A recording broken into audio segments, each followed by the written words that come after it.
teman-teman, kita dari tim Laksat Jabar 14 kelompok 1. Kita kali ini akan membahas terkait isu aktual pada sistem pemerintahan Provinsi Jawa Barat untuk mewujudkan smart governance dan smart ASN. Perkenalkan, saya Ade Septi di sini sebagai MC dan moderator. Kemudian kita akan mengangkat terkait 3 topik isu yang akan dibawakan oleh rekan saya, yaitu pertama ada Bapak Alif Maulana Akbar yang akan membahas terkait isu KIMOP. Yang kedua kita ada isu terkait kurang optimalnya fitur sidebar. Juga kita akan bicara dengan Pak Ahmad Imam Hidayat. Kemudian yang terakhir isu terkait Alisan Mobile. Berapa sih Alisan Mobile itu? Nanti kita akan bahas ya bersama Bapak Benny Afriansyah. Tidak lama-lama, mari kita langsung ke topik yang pertama dengan Bapak Alif Maulana Akbar. Dipersilakan Bapak Anda. Ya, Assalamualaikum warahmatullahi wabarakatuh. Waalaikumsalam.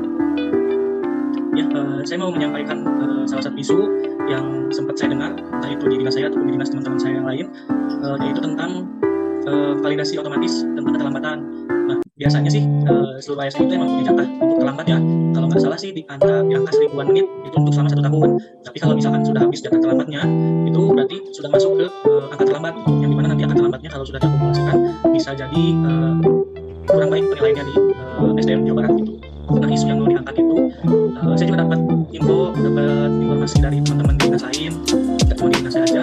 Kadang-kadang ada beberapa pegawai yang jatah terlambatnya itu habis, tapi oleh atasannya itu diperbolehkan untuk mengajukan DL. Jadi ketika misalkan dia terlambat, dia mengajukan DL, dinas luar masuk kerja.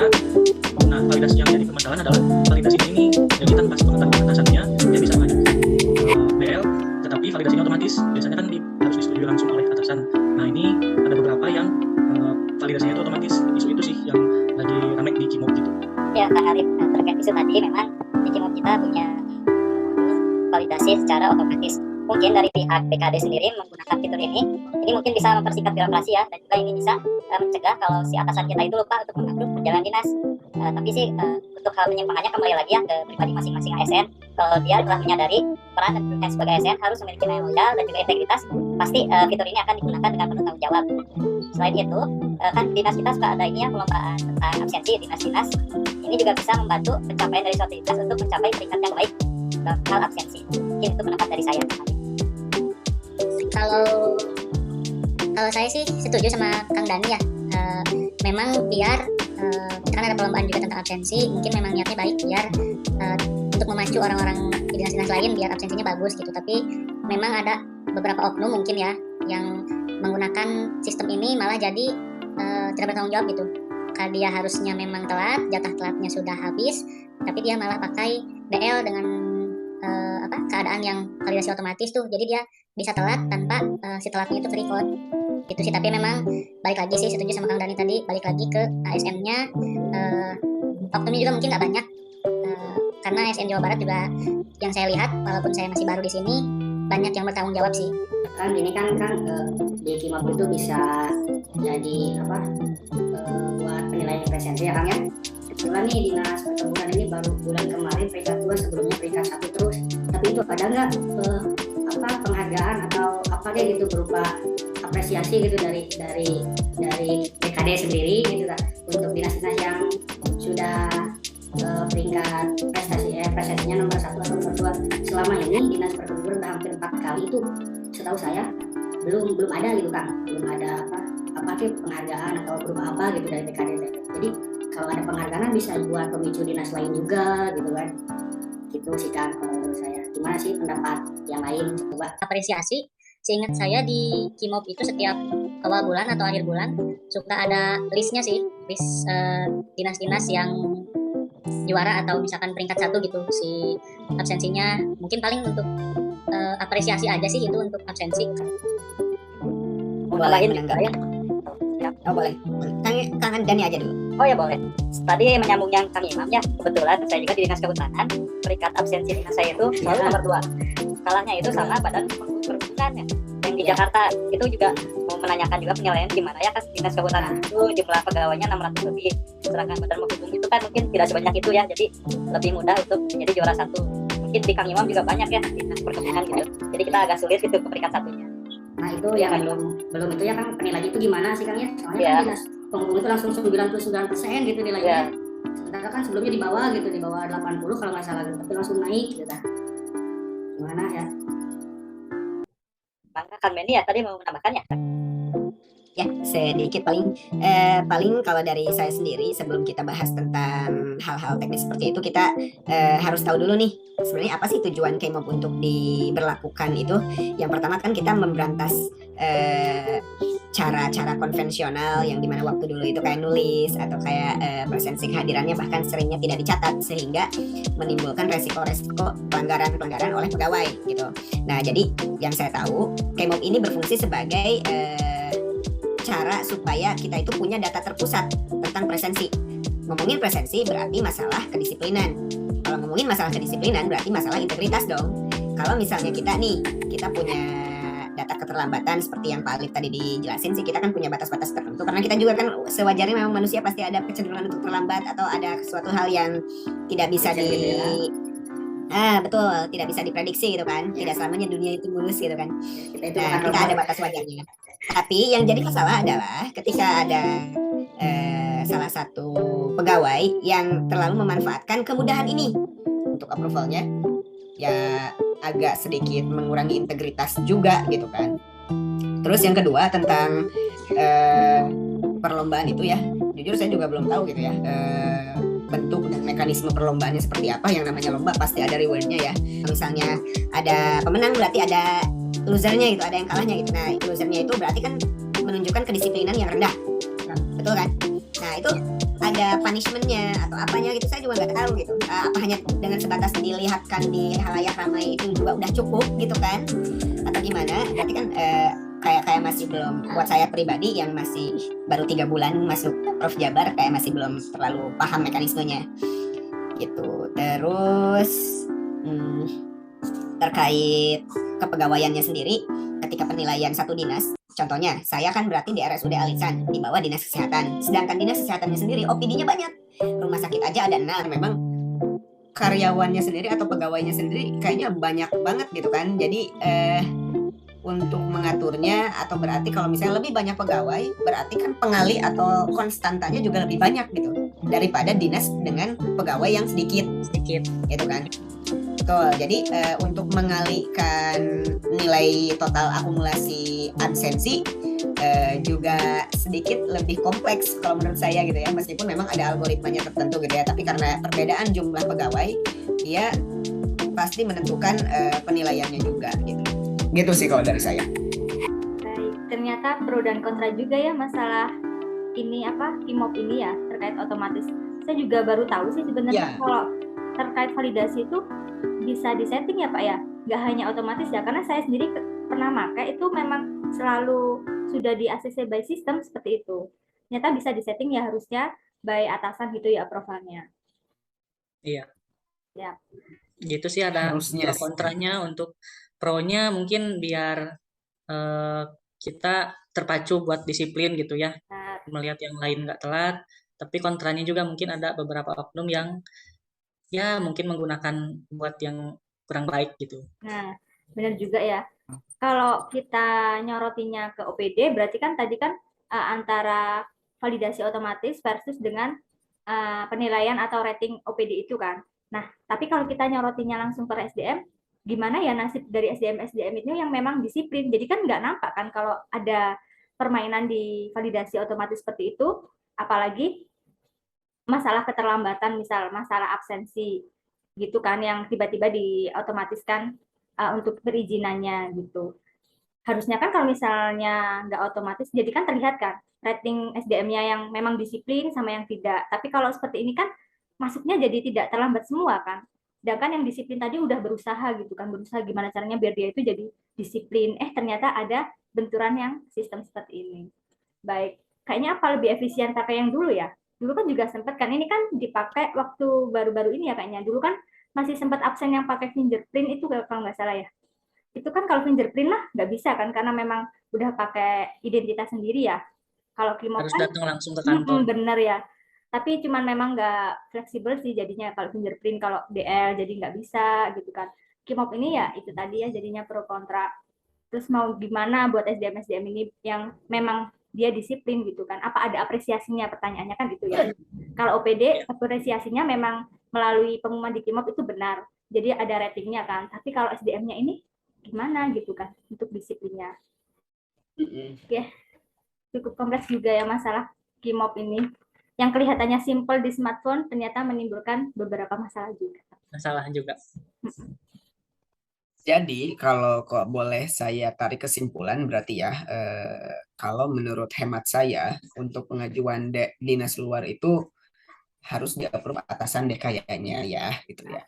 Cuma Benar. mengingat atasannya juga memang pasti sibuk, terus takutnya ada kekhilafan juga. Nah, tapi kan bisa di-approve sama fasilitatornya gitu kan. Ada fasilitator atau fasilitator, baik fasilitator atau atasan lain gitu kan. Entah itu yang lebih atasnya lagi atau gimana gitu ya. Intinya sih seperti itu. Kalau saran dari saya. Iya benar. Apalagi kalau dinas luar kan memang udah ada surat kan sebelum itu kan, nggak terus kami Ya, kita mendadak. ada pengantarnya gitu. Nah itu kan ada aturannya juga sebelum kita masuk ke KIMOP gitu kan secara administrasinya. Ya, baik ada pengantar ataupun ada hasilnya gitu. Hasilnya itu kan bisa dalam bentuk notifikasi atau apa gitu. Nah, kita bisa lebih menggalakkan hal-hal tersebut gitu. Oke. Cukup menarik juga buat isu yang pertama. Mari kita move on ke isu yang kedua terkait dengan optimalisasi sidebar. Pak Imam Hidayat, waktu dan tempat dipersilakan. Ya teman-teman, sebelumnya udah pada dengar belum aplikasi sidebar? Hanya tidak semua tahu ya Pak. Oh, tidak semua tahu ya Pak, tapi Iya. tiap-tiap OPD pasti ada gitu aplikasi sidebar. Itu aplikasi sistem informasi kearsipan dinamis Jawa Barat, merupakan aplikasi yang diberikan oleh Arsip Nasional yang dikembangkan oleh Dispusidda dan Diskominfo Jawa Barat, dan dipakai sekarang udah 38 OPD. Jadi aplikasi itu memudahkan untuk persuratan di lingkungan pemerintahan Provinsi Jawa Barat. Contohnya kita bisa mengirim surat contohnya ke Dinas Kehutanan, itu bisa lewat aplikasi itu. Terus aplikasi itu banyak sekali fiturnya kayak penomoran surat, terus tanda tangan elektronik yang sekarang sedang digencar-gencarkan pemerintah, itu tanda tangan elektronik, karena tanda tangan elektronik itu bisa memudahkan juga pekerjaan. Dan dengan aplikasi itu kita bisa menghemat penggunaan kertas juga sebetulnya, tapi banyak juga isu-isu yang di lapangan tentang aplikasi itu. Contohnya kebanyakan masih jadi cuman aplikasi itu, kalau di saya ya pribadi di Dinas Perkebunan, karena pertama SDM-nya kurang juga, terus aplikasi tersebut cuma dipakai untuk menerima surat gitu. Dan setelah masuknya saya ke Dinas Perkebunan, sekarang lagi mencoba nih gimana biar aplikasi itu berjalan gitu. Coba nih teman-teman, ada nggak sih masalah buat aplikasi itu atau isu-isu apa sih yang menyangkut aplikasi sidebar tersebut? Nah, di Kang Dani gimana? Di Kang Dani di Kehutanan aplikasinya udah jalan? Ya kan, kalau dibilang jalan sih sudah jalan ya, karena ini juga sudah ada instruksinya dari pimpinan di atas juga. Cuma terkait penggunaan aplikasi ini, kembali lagi nih, kita sebagai Smart ASN harus bisa beradaptasi dengan kemajuan teknologi, di mana sekarang surat menyurat pun sudah bisa dilakukan oleh aplikasi. Kembali lagi bahwa sebagai seorang ASN harus adaptif, harus mau belajar untuk teknologi yang baru. Karena kan tantangan dunia ke depannya pun kita akan semakin sering dilibatkan dengan dunia digital. Nah, penggunaan sidebar ini juga merupakan salah satu bukti kalau kita ini sudah membangun literasi digital yang baik. Mungkin seperti itu pandangan saya. Mungkin dari teman-teman lain ada yang menambahkan? Terkait penggunaan fitur ini memang pasti membawa dampak positif ya. Karena apa? Tadi seperti yang dibahas, ada penghematan kertas juga. Tapi terus yang paling penting adalah kita bisa menghemat waktu, jadi memperpendek jalur birokrasi gitu ya. Itu yang paling penting gitu. Ketika taruhlah misalnya untuk atasan langsung atau yang pemberi kewenangan atau pemberi tanda tangan itu di luar kota atau sedang dinas luar gitu. Jadi kita tidak nunggu lama untuk beliau balik lagi ke kantor kan. Jadi kita bisa lewat via elektronik gitu kan, kurang lebih seperti itu. Terus kemudian Tapi kalau misalnya di instansi saya di RSUD Alisan sih sebenarnya saya pribadi nggak tahu nih apa sudah diberlakukan atau belum. Kalau dari saya setuju sih ya sama yang Kang Benny paparkan tadi. Soalnya setelah penyederhanaan birokrasi tadi, surat-surat yang asalnya harus pakai kertas jadi bisa nggak pakai kertas, sudah dipermudah sama sidebar. Terus ditambah lagi penyederhanaan birokrasi, harusnya sih penggunaan sidebar makin lebih mudah lagi dan makin cepat gitu ya si birokrasinya, karena jenjang strukturalnya juga kan sekarang udah berkurang ya. Jadi misalkan kita butuh entah itu izin DL ataupun yang lain-lain, lebih cepat gitu sampai ke sekretaris dinas ataupun ke kepala dinasnya gitu sih. Tapi kalau sampai Pak Benny belum mengetahui, atau mungkin ini memang di jajaran yang berurusan sama surat aja ya Pak Imam ya yang mengetahui. Saya juga pernah sih mendapatkan surat itu baru-baru kali ini melalui sidebar, dan memang awal penggunaannya itu masih bingung karena kan kayak belum tahu kan emang awalnya, terus tiba-tiba diinfokan coba cek sidebar ada surat masuk. Wah, apa ini sidebar? Awalnya gitu sih, kayak nggak tahu gimana menindaklanjutinya. Nah, mungkin kalau buat kita-kita yang baru sih butuh sosialisasi lagi ya, karena penyebarannya belum rata seperti itu kan.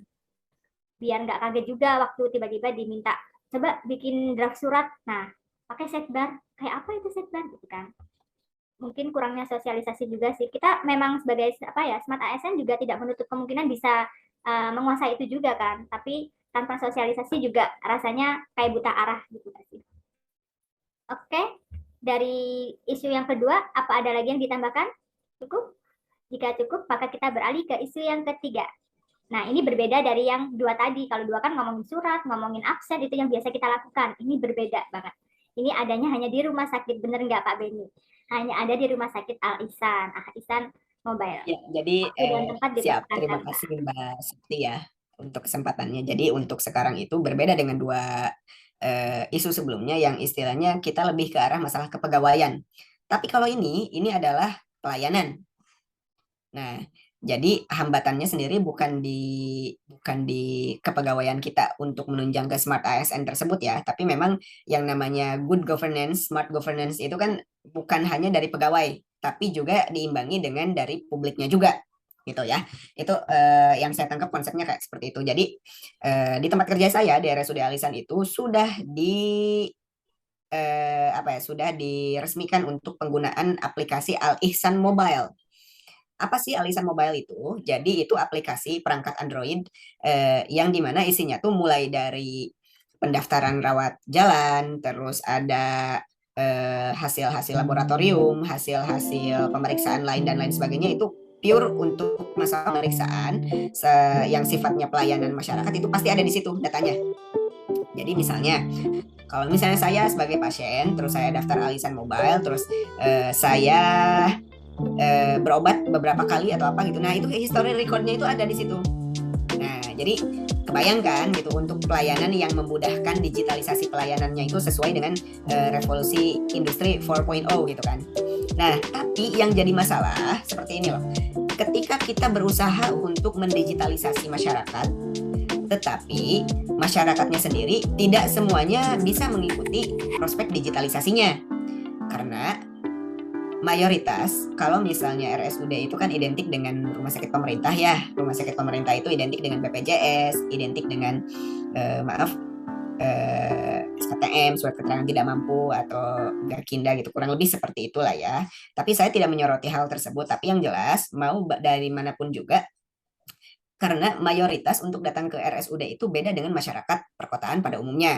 Kalau ke rumah sakit swasta, oh ya udah gitu, dia punya kemudahan tersendiri. Ini mah udah pakai RSUD banyak pasiennya ngantri, ditambah harus diribetkan pula dengan pendaftaran mobile atau digital yang memang dari secara konseptual itu sedikit berbenturan dengan masyarakat yang notabene-nya tidak cakap digital gitu. Yang mayoritas tidak cakap digital. Seperti itu sih isunya. Barangkali dari yang lain. Ali? Boleh Mbak, dikit aja sih.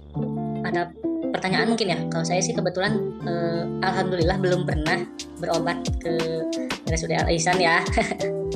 Tapi kalau misalkan untuk ada beberapa pasien yang kurang mengerti atau tidak mengerti, di awal halaman aplikasi atau website Al-Ihsan itu apakah ada kayak tutorial kah atau petunjuk ke YouTube gitu atau kayak gitu biar mungkin memudahkan gitu, apakah ada atau enggak gitu? Ada, jelas ada ya, dari aplikasinya juga ada user manualnya, ada panduannya juga. Terus kita juga memang menggalakkan ya di Instagram segala diposting gitu ya, di postingan Al-Ihsan juga ada gitu kan. Cuman ya tetap aja masyarakat karena kurang familiar dengan sistem yang seperti itu, malah cenderung jadi ya kayak konvensional aja, jadi antri-antri lagi gitu, masa penumpukan lagi gitu, kurang lebih seperti itu sih sebenarnya. Jadi untuk terkait solusinya ya sebenarnya tidak ada lagi selain edukasi gitu kan, edukasi ke masyarakatnya dan membiasakan kita itu harus adaptif gitu kan, gitu sih. Tapi memang itu yang sedang kita galakkan ke masyarakat. Oke, wah nggak terasa kita udah berada di isu yang terakhir. Ternyata kita juga dikasih PR loh dari isunya Pak Benny ini. Kita sebagai ASN tidak hanya men-smartkan diri kita sebagai ASN, tapi kita juga harus mengajak masyarakat biar jadi smart juga terhadap teknologi. Begitu kan Pak Benny? Terkait adaptif, pastilah ya kita sebagai ASN harus adaptif seperti itu. Tapi bagaimana kita membantu masyarakat ini untuk bisa adaptif juga, itu salah satu PR kita juga kan di isu-isu ini dari ketiga itu. Tapi alangkah baiknya ya dari 3 isu, terutama 2 yang masih berkaitan sama kita sebagai ASN di KIMOP ataupun di Setbar. Kalian peka nggak sih kalau di sana itu bahasanya masih bahasa Indonesia, sedangkan kita Smart ASN sudah dituntut pakai bahasa asing. Harusnya sih ya bisa diupdate ke bahasa asing. Nah, kita juga jadi terbiasa kan dengan KIMOP ataupun Setbar yang sehari-hari kita pakai juga seperti itu kan. Oke, kesimpulan yang bisa diambil kurang lebihnya seperti itu dari isu kita. Semoga kedepannya juga kita bisa memanfaatkan dengan baik dan benar, terutama pada profesionalitas yang seperti tadi tidak tercerminkan di KIMOP ya sebenarnya kan. Terus kemudian dengan adaptif yang kurang tercerminkan juga belum ya, kayaknya belum di Setbar itu, karena kita memang butuh arahan dan sosialisasi lagi seperti itu. Dan yang terakhir PR kita adalah mengajak masyarakat untuk dekat dengan teknologi. Seperti itu kurang lebihnya. Terima kasih untuk waktunya teman-teman. Wassalamualaikum warahmatullahi wabarakatuh.